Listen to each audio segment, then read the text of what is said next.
สวัสดีค่ะคุณผู้ชมคะขอต้อนรับคุณผู้ชมเข้าสู่รายการกฎหมายคลายเครียดค่ะรายการที่จะพาคุณผู้ชมนะคะไปเรียนรู้เรื่องเกี่ยวกับกฎหมายแบบสบายๆค่ะแต่ว่าสามารถนำความรู้นะคะมาใช้ได้จริงในชีวิตประจำวันค่ะกับดิฉันทรายกัลยาจงรัตนชูชัยรับหน้าที่เป็นผู้ดำเนินรายการค่ะค่ะคุณผู้ชมคะคุณผู้ชมเคยไหมคะที่ประสบเหตุของหายนะคะเจอของหายหรือแม้กระทั่งซ้ำร้ายไปใหญ่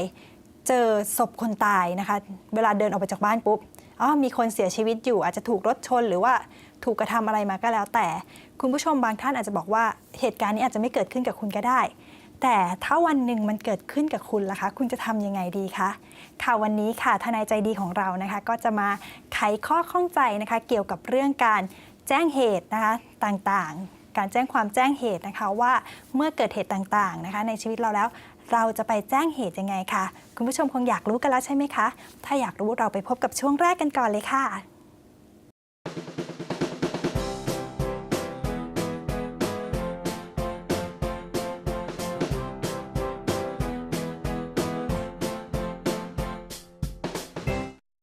เข้าสู่ช่วงพบทนายค่ะแล้วก็เป็นประจำเช่นเคยนะคะสายก็จะมาพร้อมกับนะคะพี่ทนายใจดีของเราที่จะมาคอยไขปัญหาเกี่ยวกับเรื่องกฎหมายนะคะแบบสบายๆสไตล์ทนายวิรัตค่ะขอต้อนรับพี่ทนายวิรัตหวังปิติพานิชค่ะสวัสดีค่ะสวัสดีครับสวัสดีท่านผู้ชมครับ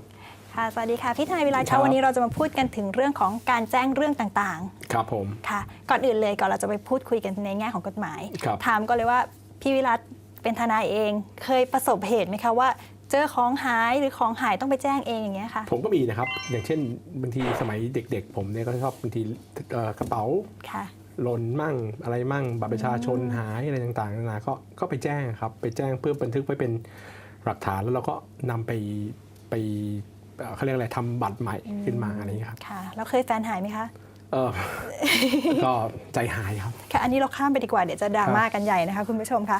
เราไปดูละครกันดีกว่าค่ะเพื่อจะได้เห็นภาพมากขึ้นเนาะว่าเวลาที่ของหายขึ้นมาเราจะต้องทำยังไงกันดีค่ะไปรับชมค่ะ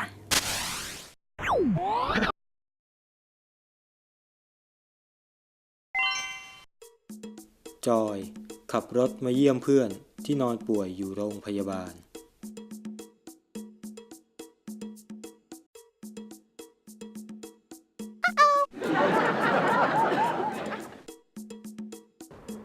แล้วดีขึ้นหรือยังเนี่ยตอนนี้มันก็ยังไม่ค่อยมีแรงอ่ะท้องมากเลยอ่ะหมอให้พักฟื้นหลังจากเยี่ยมเสร็จกำลังจะเดินทางกลับถึงรู้ว่า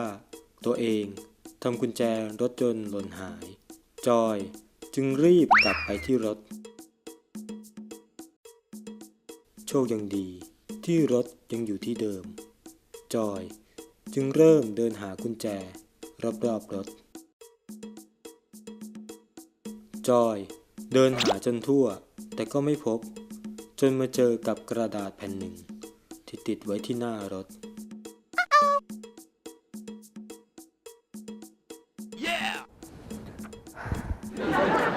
ถือเป็นโชคดีของจอยที่มีคนเก็บกุญแจไว้ให้เธอไม่อย่างนั้นคงมีคนช่วยเธอขับรถแน่นอน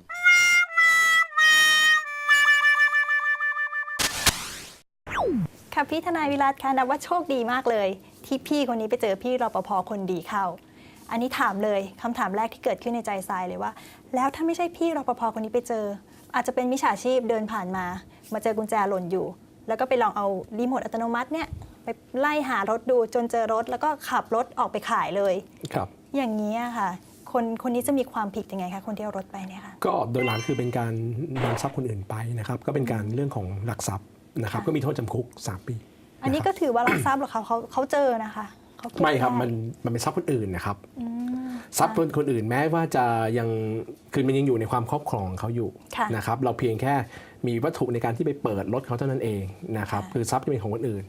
ยังไงก็ต้องรับผิดชอบครับก็คือต้องรับในเรื่องของคดีลักทรัพย์ค่ะแล้วก็อีกกรณีหนึ่งเชื่อว่าคุณผู้ชมต้องสงสัยมากเลยเพราะว่าบางท่านค่ะมักจะเจอของหายเจอกระเป๋าสตางค์หล่นเจอกุญแจรถอะไรแบบนี้ค่ะสิ่งแรกเลยที่ควรปฏิบัติเวลาเจอของคนอื่นทำตกไว้เราควรทำยังไงคะครับจริงๆมันมีขั้นตอนตามกฎหมายเลยนะแต่ผมเล่าให้เข้าใจง่ายๆนะครับก็คือว่าหนึ่งก็คือถ้าเรารู้ว่าใครเป็นเจ้าของเราก็หยิบเลยไปให้เขาที่มือนะครับก็ไปให้เขา แต่กรณีส่วนใหญ่ที่เราก็คือไม่รู้ว่าใครนะเป็นเจ้าของ ค่ะ นะครับเราก็นำไปให้พนักงานสอบสวนหรือตำรวจเนี่ยเป็นคนแจ้งหายนะครับเพื่อจะให้เรียกคนที่เป็นเจ้าของมารับคืนนะครับขั้นตอนก็จะเป็นแบบนี้นะครับ ค่ะแล้วอย่างนี้วิธีที่ดีกว่าคือเรารู้ว่าใครทำหาย ครับ แต่ว่าเพื่อป้องกันเนี่ยเราไปให้ตำรวจก่อนจะดีกว่าไปคืนเจ้าตัวไหมคะหรือว่า ก็ ไป ได้ คืน ครับ เจ้าตัวก่ ก็ อน ได้ครับเพราะบางทีเราก็ไม่รู้ว่าจริง ๆ แล้วเนี่ยเขาเป็นเจ้าของจริงหรือเปล่าเราก็ไม่รู้จริงๆนะครับต้องถ้านำไปให้พนักงานสอบสวนเนี่ยเขาก็สามารถที่จะสอบถามให้เขาคนเป็นเจ้าของสามารถแสดงตัวได้ว่าอันนี้ของเรานะครับถ้าเป็นสมมติว่าเป็นเรื่องรถเป็นกุญแจอะไรเงี้ยครับ ค่ะ เราก็คนที่เป็นเจ้าของจริง ๆ มันต้องมีทะเบียนรถ ค่ะ มันจะต้องมีหลักฐานว่าเราเป็นเจ้าของจริง ค่ะ ๆนะครับไปนำไปแสดงผมว่านี่ก็น่าจะปลอดภัยที่สุดครับ ที่ไซถามอย่างนี้ค่ะเพราะว่าไซสงสัย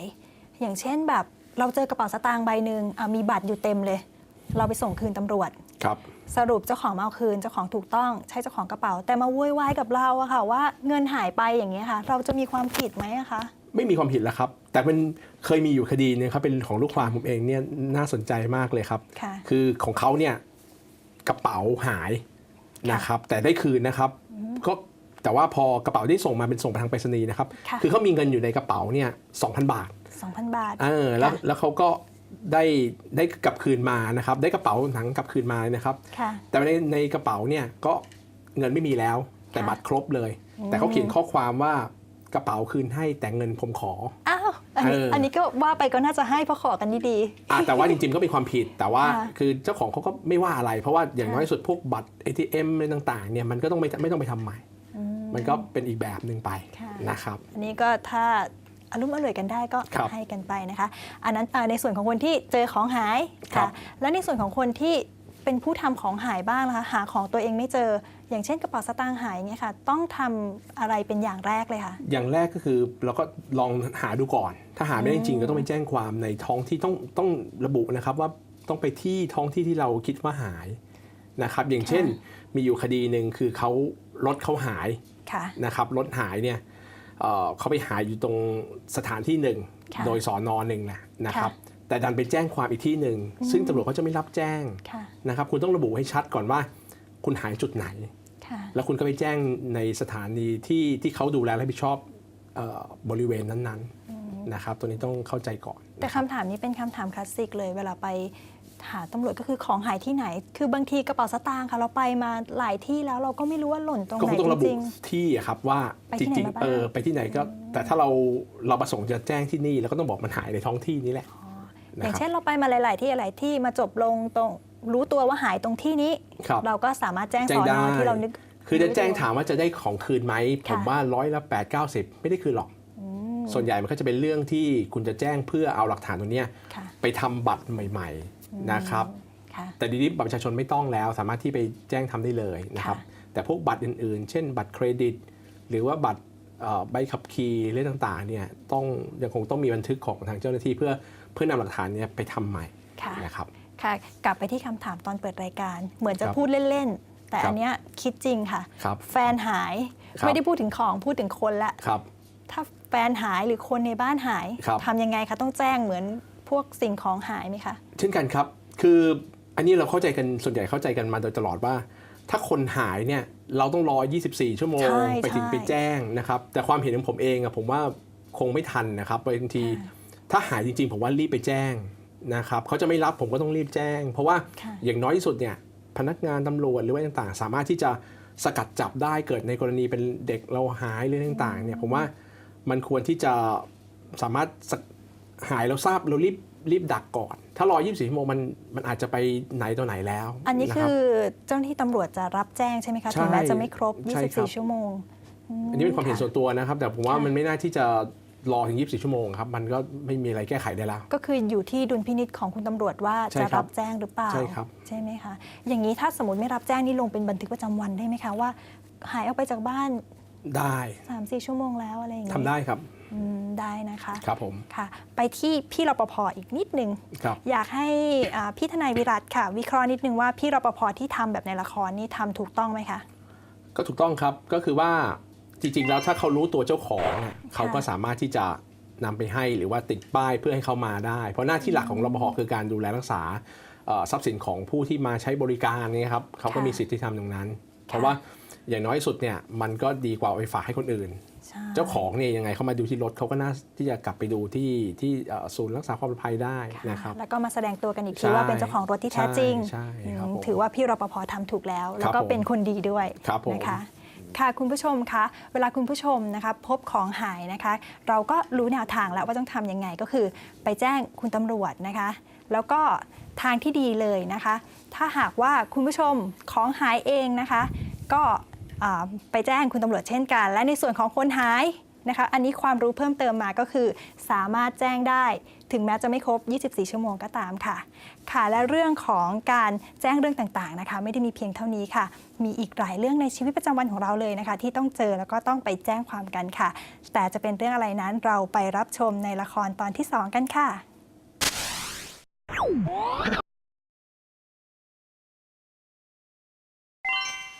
ในหมู่บ้านแห่งหนึ่ง ชายสองคนสนทนากันถึงคนในหมู่บ้านที่ตายด้วยโรคเอดส์ เฮ้ย ช่วงเนี้ยนะ คนในหมู่บ้านเราอะเป็นโรคเอดส์ตายกันเยอะ เพราะมันไม่มีวิธีรักษาดิ เฮ้ย น่ากลัวจริงๆเลยว่ะ เห็นว่ามีดอกไม้ชนิดหนึ่งนะเว้ย รักษาแบบหายขาดเลยว่า ดอกไม้ไหนวะ มันวิเศษขนาดนั้นอะช่วยบอกฉันหน่อยดิ ฉันได้เก็บไปบ้าง เอ้ยแก้ดอกไม้เนี้ยมันชื่อดอกไม้จันทร์ แล้วมันขึ้นที่ไหนวะ เอ้าก็ขึ้นบันไดซ้ายลงบันไดขวาไงล่ะวะ ขึ้นบันไดซ้ายลงบันไดขวา เฮ้ย นั่นมันตายเลยเว้ย เอ้าก็ตายอะดิ เอาถ้าเกิดคนในหมู่บ้านเราอะตายขึ้นมาจริงๆเราจะทำไงวะ เอ้าทำใจดีวะ เกิดแก่เจ็บตายอะเป็นเรื่องธรรมดา ถ้างั้นฉันไม่ต้องทำใจบ้างแล้ววะ เฮ้ย ใครตายวะ เพื่อนข้านี่ไง ยังไม่ตายหรอก แต่ใกล้แล้วล่ะ เฮ้ย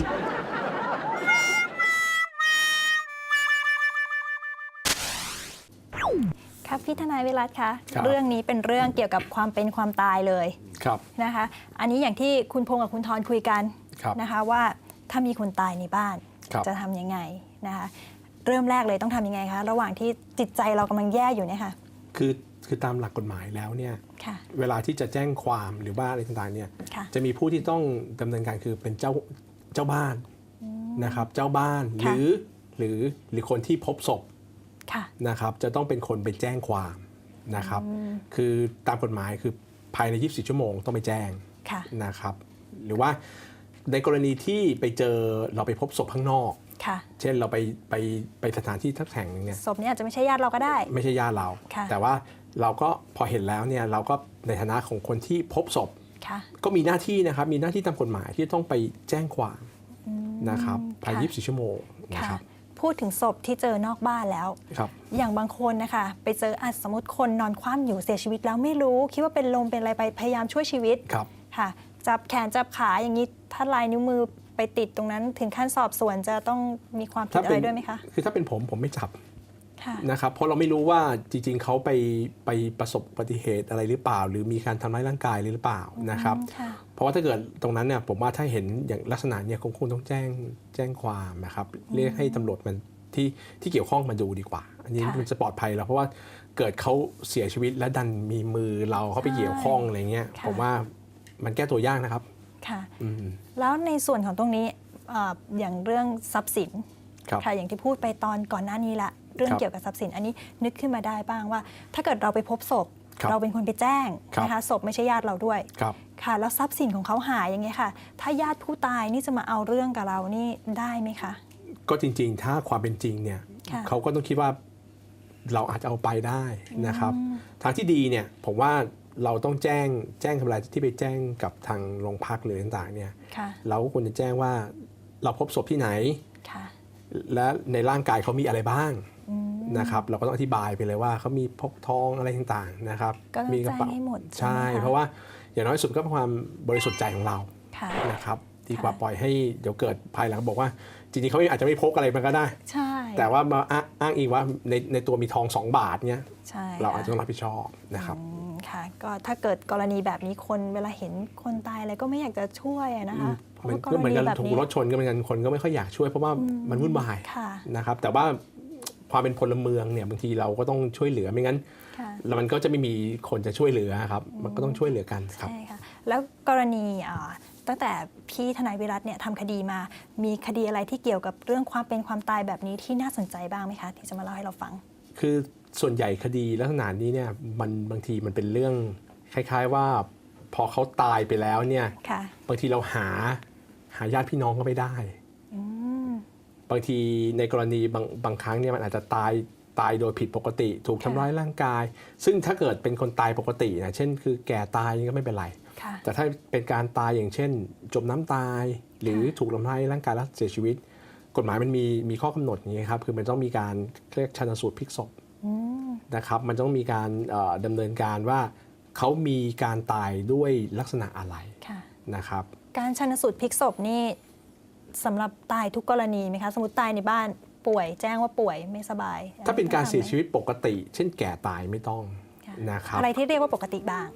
ก็แก่ตายธรรมดาเป็นโรคก็ธรรมดา แต่ ป่ ถ้า วยอะไรอย่างเงี้ย ป่วยก็ธรรมดาครับไม่ต้องแจ้ง แต่ถ้าเกิดถ้าโดนพวกของแข็งถูกทำร้ายร่างกาย หรือว่าถูกแทงอะไรอย่างเงี้ย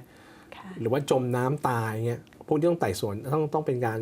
การชันสูตรพลิกศพหมดโดยแพทย์นะครับ ค่ะ ไม่ใช่หมอตำยาที่ไหนต้องเป็นแพทย์แผนปัจจุบันเนี่ยนะครับ ค่ะ เป็นผู้ชันสูตรพลิกศพว่าเขาตายเพราะอะไรนะครับ แล้วอย่างเช่นไฟช็อตนี่แหละคะไฟช็อตในบ้าน จริงๆไฟช็อตนี่ก็ถือว่าผมว่ามันก็เป็นตายผิดปกตินะครับ ก็ต้องชันสูตรพลิกศ ต้ พ อง เหมื ชั อน น กัน สูตรพลิกศพครับ ถ้าอย่างนี้คนในครอบครัวผู้ตายไม่ได้มีข้อสงสัยอะไร คือตรงนี้เราผ่านการชันสูตรได้ไหมคะกรณีไฟ ก็ ช็ ส่ อ วน ต ใหญ่ถ้ามันตายผิดธรรมชาติเขาจะชันสูตรหมด ไม่งั้น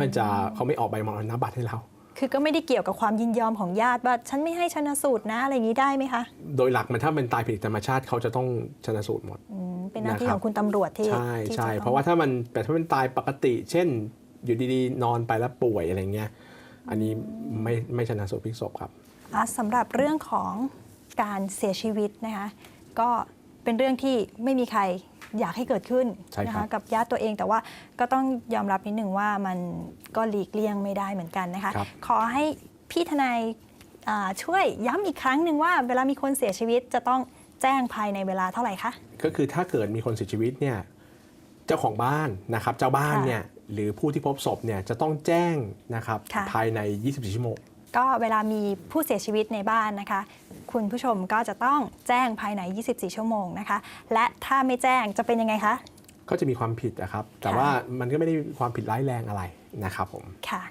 ค่ะและเรื่องราวนะคะของเรื่องนะคะการแจ้งความนะคะก็ผ่านไปแล้วอีกเรื่องหนึ่งค่ะ แต่ยังมีอีกเรื่องหนึ่งค่ะที่น่าสนใจมากเลยนะคะ เป็นเรื่องที่คุณอาจจะพบได้ในชีวิตประจำวันนะคะ เรื่องเกี่ยวกับการโดยสารรถรางเนี่ยแหละค่ะ เอาเป็นว่าเราไปรับชมละครกันก่อนดีกว่าค่ะ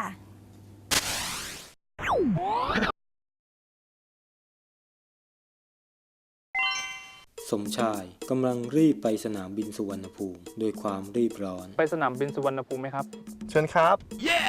หลังจากขึ้นรถสมชายจึงบอกให้คนขับช่วยเร่งความเร็ว เร่งให้หน่อยได้ไหมครับ พอดีเครื่องผมขึ้น4 โมงอะครับพี่ ได้ครับได้ครับ รถวิ่งมาได้สักพักก็จอดติดไฟแดงอีก แต่คนขับก็ยังคงใจเย็น สมชายจึงเร่งคนขับอีกครั้ง พี่เร่งหน่อยดิ ผมว่าต้องรีบขึ้นเครื่องบิน น้องขึ้นเครื่องบินกี่โมง ก็4 โมงไง ผมบอกไปแล้วนี่ ก็เนี่ยมัน4:30แล้ว ยังไงก็ไปไม่ทัน ป่านเนี้ยเครื่องมันคงบินขึ้นไปแล้วล่ะ ยังไม่ขึ้นหรอก เชื่อผมเร่งให้ผมหน่อย คนขับฟังแล้วก็โมโหจึงหันมาตวาดสมชาย คุณรู้ได้ยังไง ว่าตอนนี้เครื่องยังไม่ขึ้น ผมนี่แหละพี่ เป็นคนขับเครื่องบินลำนั้น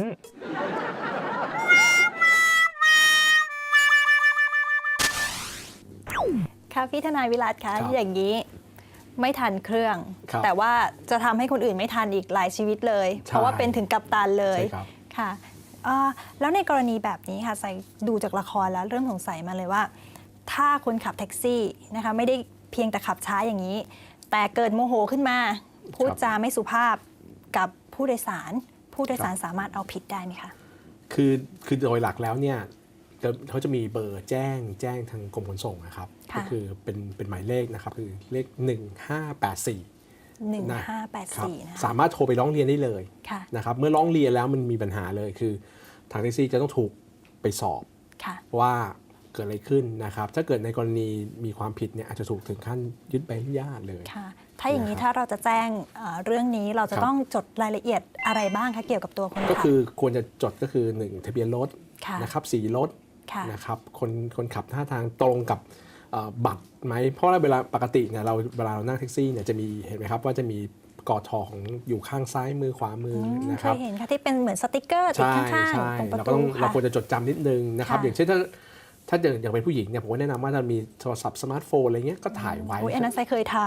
นะครับ ค่ะ ก็ถ่ายไว้เก็บเอาไว้ไม่มีปัญหาคือถ้ามันเกิดอะไรขึ้นเราก็ลบทิ้ง ำแอบถ่ายหน้าคนขับด้วยก็ดี อ่ะ นะ ก็ คะ ถ้าหล่อได้ เรา ก็ ก็ ดี ทำเป็นแบบว่าหยิบขึ้นมาเล่นเกม อ่า อะไรอย่างนี้ทำเป็น ใช่ แชทแล้วก็ถ่ายไป ใช่ เพราะว่า ใช่ ถ้าเขาเห็นเราถ่ายเขาอาจจะอารมณ์เสียก็ ใช่ ได้ ใช่แต่ว่าเราหลักเก็บไว้ถ้าเกิดมันไม่เกิดเรื่องอะไรขึ้น แล้วก็ลบทิ้งไป แต่ถ้าเมื่อไหร่มันเกิดขึ้นมันเป็นประโยชน์มาก ค่ะ นะครับ ค่ะอย่างที่ไซเคยทำก็คือไซถ่ายเสร็จรีบส่งไลน์ มันก็สบายใจหน่อย ส่งไลน์ให้เพื่อนเลย หรือบางสมัยก่อนไม่มีไลน์ไม่มีอะไรเขาก็โทรศัพท์มาบอกที่บ้านว่าฉันขึ้นรถคันนี้หมายเลขนี้นะครับอย่างน้อยคนที่จะแท็กซี่ที่จะกระทำความผิดเนี่ยก็มักที่จะไม่กล้าท ค่ะ นะครับ ค่ะแล้วมีอีกกรณีหนึ่งเลยเกี่ยวกับแท็กซี่ อันนี้ไซเจอบ่อย ไปส่งรถครับพี่เนี่ยค่ะไม่ยอมไปส่งเราบอกว่าจะไปส่งรถรีบไปส่งรถ ำครับ อย่างนี้เราเอาผิดเขาได้ไหมคะ ได้เดี๋ยวจะว่าแต่คุณทรายนะครับทนายเองขึ้นแท็กซี่ประจำครับเจอไม่ส่งรถก็อะไรอะครับ แก๊สหมด แก๊สหมด ใช่ นะครับหรือบางทีเขาเหมือนกับว่าผมพอดีผมดำนะครับ ค่ะ เขาจะรับแต่ฝรั่ง อ๋อใช่ใช่ นะครับเขา อัน จะ อัน รับ นี้ทำไมอะคะพอจะรู้สาเหตุไหมคะ เพราะว่าฝรั่งเขาสามารถเหมาได้ อ๋อ นึกออกไหมครับอย่างพวกเราก็ต้องกดมิเตอร์ถูกไหมครับ ค่ะ แต่ถ้าเป็นฝรั่งเนี่ยเขาก็จะเหมาไปพัทยาเหมาไปที่นั่นที่นี่นะครับ ค่ะ ก็จบ แต่จริงๆก็ไม่ใช่ว่าจะหลอกฝรั่งง่ายๆแล้ว อันนี้ นะครับ คือ เพราะ เขาหวังน้ำบ่อหน้าที่ใหญ่กว่าเรานี่ ใช่ เอง เขามองไม่เห็นผมเลยนะผมโบกจนพักหลังๆ ผมก็ต้องบอกกับทีมงานว่าเราอยู่หน้าศูนย์การค้าแห่งเนี้ย ค่ะ เราพูดภาษาจีนกัน แล้วขึ้นไปโบกรถเลย ค่ะ นะครับ ค่ะ พอเขารับเราให้พูดภาษาไทยก็ได้ โอ้ยอย่างนี้เขาโกรธแย่แล้วเขาไล่เราลงจากรถทำไง ไม่ได้ คะ เลยครับ ผมก็แจ้งเลยดำเนินคดีเลยเพราะ ต้องทำยังไงคะถ้าส่งเขา เพราะหลัก ไ แล้วตามกฎหมายแล้วเนี่ยถ้า ค่ะ เกิดเขารับเราขึ้นรถแล้วเนี่ย ค่ะ นะครับเวลาสังเกตได้ไหมครับว่ารถเนี่ยมันต้องว่างถูกไหมครับพอเราขึ้นรถเนี่ยเขาต้องรับ ค่ะ เขาจะทิ้งคือกฎหมายบอกว่าจะทิ้งลูกอะไรผู้โดยสารเนี่ยกลางทางไม่ได้ ค่ะเอาแล้วถ้าเขาไปมีข้อโต้แย้งล่ะบอกว่าผู้โดยสารโกหกไปแจ้งความเรากลับได้ไหมว่าเราโกหกเขา คงก็ต้องไปชี้แจงกันผมว่ามันไม่คือโดยหลักแล้วขนส่งก็ต้องฟังทั้งคู่อะครับ ค่ะ พอเราร้องเรียนเราก็ต้องไปชี้แจงเหมือนกัน ค่ะ ไม่ใช่ว่าพอร้องเรียนเสร็จแล้วก็ต่างคนต่างไปไม่ใช่ ค่ะ นะครับ แต่จริงๆเขาก็ไม่มีสิทธิ์เลือกเนอะว่า ไม่มีสิทธิครับ ว่าก ฎหมายห้ามเลือกอะครับ เป็นคนชาติไหน แต่พอดีจังหวะว่าคือมันถ้าทำกับทางฝรั่งมันก็จะดีกว่าอะไรได้ดีกว่า อืมค่ะ เราอาจจะพวกเราคนไทยอาจจะไปใกล้ๆอย่างเงี้ยนะครับ ค่ะ บางครั้งเซนก็เหมือนกันพี่เขาบอกไปส่งรถแซกก็อยากจะแบบไปด้วยก็ได้ค่ะ ไปส่งรถด้วย ใช่ อยากจะลองดูเหมือนกันว่าไปส่งรถจริงหรือเปล่านะคะ ครับผม ค่ะ อันนี้มีคดีแปลกๆไหมคะที่พี่ทนายวิรัตเคยเจอเกี่ยวกับเนี่ยค่ะเรื่องผู้โดยสารมีปัญหากับรถอย่างเงี้ยค่ะ ส่วนใหญ่ก็เป็นการร้องเรียนซึ่งไม่ค่อยทะเลาะถึงท่านเป็นคดีความนะครับ ค่ะ ส่วนใหญ่ที่คดีที่ผมเคยทำก็ไม่ค่อยมีอย่างเงี้ยส่วนใหญ่ก็คือร้องเรียนแล้วก็ ค่ะ เรียกแท็กซี่มาก็มา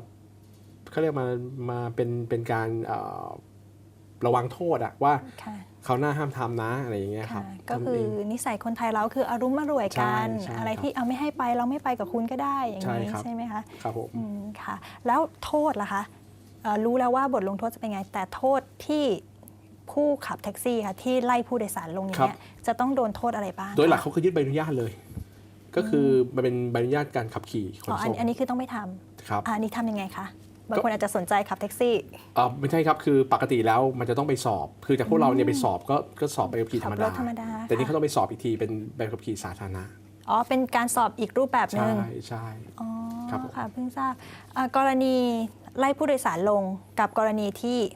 ว่าด่าว่าผู้โดยสารในรถ อันนี้โทษเหมือนกันไหมคะ ก็ใกล้เคียงนะครับ ส่วนใหญ่ก็จะถ้าเป็นความผิดครั้งแรกๆเขาก็จะใช้การตักเตือนนะครับ แต่ถ้าในกรณีที่ผิดซ้ำหรือว่าเป็นความผิดร้ายแรงเนี่ยครับก็คงจะยึดใบอนุญาตครับ ค่ะ อันนี้ก็คือก็แค่ยึดใบอนุญาต ใช่ ก็ไม่ได้มีโทษถึงขั้นจำคุกหรือว่า ไม่ ปรับอะไร ไม่ขนาดนั้นนะครับ ค่ะ อาจจะมีโทษ แต่ว่าส่วนใหญ่ก็เป็นการตักเตือนแล้วก็ไม่ให้ขับกี่ทีนะครับ